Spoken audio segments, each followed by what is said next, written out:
여러분 안녕하십니까? 계속해서 원주에서 전해드립니다. 강원도가 원주시 불온 일반 산업단지 추진하는 반도체 소모품 실증센터가 본격적인 설계 단계에 돌입합니다.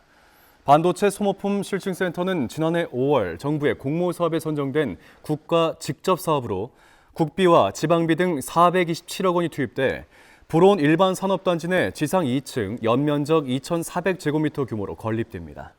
강원도는 오는 9월까지 설계를 마무리 짓고 11월에 착공해 2027년 준공을 계획하고 있습니다.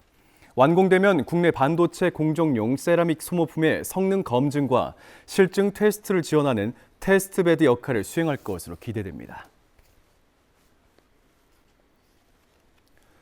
도로 균열로 통행이 제한됐던 원주 혁신도시 왕성목 사거리의 차량 통행이 재개됐습니다. 원주시는 어제 저녁 도로 균열 신고를 접수하고 통행을 제한한 뒤 집안 침식 여부와 상하수도 누수, 가스 누출 등을 점검해 이상이 없다고 판단하고 어젯밤부터 통행을 재개했다고 밝혔습니다. 균열은 도로 포장 과정에서 발생한 하자로 보고 추후 재포장한다는 계획입니다. 다만 혹시나 모를 상황에 대비해 일부 구간을 굴착하는 방식으로 추가 조사도 진행합니다. 정부가 첨단 의료 복합단지를 추가 지정할지 정책 연구에 들어가자 원주시가 재도전을 위한 연구 용역에 착수합니다. 원주시는 최근 연구 용역 업체를 선정하고 첨단 의료 복합단지 조성에 필요한 기본 계획을 수립하고 있다고 밝혔습니다. 16년 전 정부의 공모 과정에서 기대가 높았지만 대구와 오송에 밀렸던 원주시는 주력인 의료기기 산업을 점검해 지역의 특성을 내세우겠다는 전략입니다. 당초 보건복지부는 오는 6월까지 연구를 실시하고 첨단 의료 복합단지 추가 지정 여부를 밝힐 예정이었지만 조기 대선 체제로 변동 가능성이 있습니다. 영월군 덕포리 일대가 중소벤처기업부의 동네 상권 발전소 지원사업 대상지로 선정됐습니다. 영월군과 지역의 민관기관이 협력해 진행되는 이번 사업은 사업비 1억 5천만 원을 들여 지역 특화 상권을 발굴해 조성하고 지역 로컬 브랜드 발굴, 관광객 맞춤형 체험 프로그램 개발, 유휴 점포 활용 등 상권 활성화 방안을 모색합니다. 사업은 연말까지 진행되며 향후 관련 사업을 실행할 지역 내 공모가 진행될 예정입니다.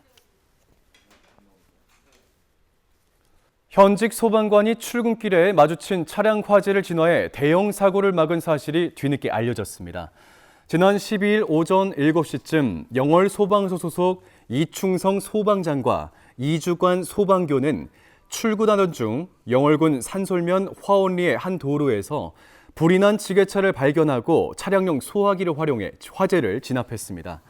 이들은 초기 진화 이후에도 소방차가 올 때까지 추가 화재 여부를 확인하며 사고 예방을 위한 차량 통제를 실시해 대형 사고를 막았습니다. 농기계 사고가 늘어나는 봄철 소방서 구조대원들을 대상으로 농기계 사고 대응 능력을 높이기 위한 교육이 실시됩니다. 평창군은 오는 17일까지 3일간 평창소방서 현장 구조대원 60명을 대상으로 농업기술센터 농기계 실습장에서 농기계 사고 대응 훈련을 진행합니다. 농기계별 작동 원리와 실무 교육을 통해 구조대원들이 농기계를 직접 운전해보고 사고 상황을 가정해 구조 훈련, 응급처치 등 실제 사례 훈련도 함께 시행합니다. 올해 강원 기능 경기대회에서 도내 직업계고 학생 99명이 입상해 전체 입상자의 84%를 차지했습니다.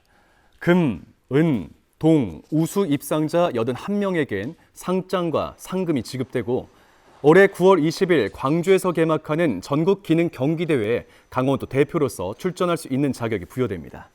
이번 대회 4명이 출전한 원주 교도소에서도 수영자가 금, 은, 동, 장려상을 수상해 전원 수상의 성과를 올렸습니다. 영월군이 장릉을 배경으로 하는 관객 참여형 마당극 장릉 도깨비놀이 상설 공연을 오는 19일부터 시작합니다. 지역 설화인 도깨비 이야기를 모티브로 관객과 소통하는 전통 마당극 형식을 작년과 같이 유지하면서 충절의 상징인 어몽도 역할을 확대 재구성했습니다. 공연은 오는 10월까지 매주 토요일 오후 1시와 일요일 오전 11시에 장릉 안에서 개최됩니다. 뉴스를 마칩니다. 고맙습니다.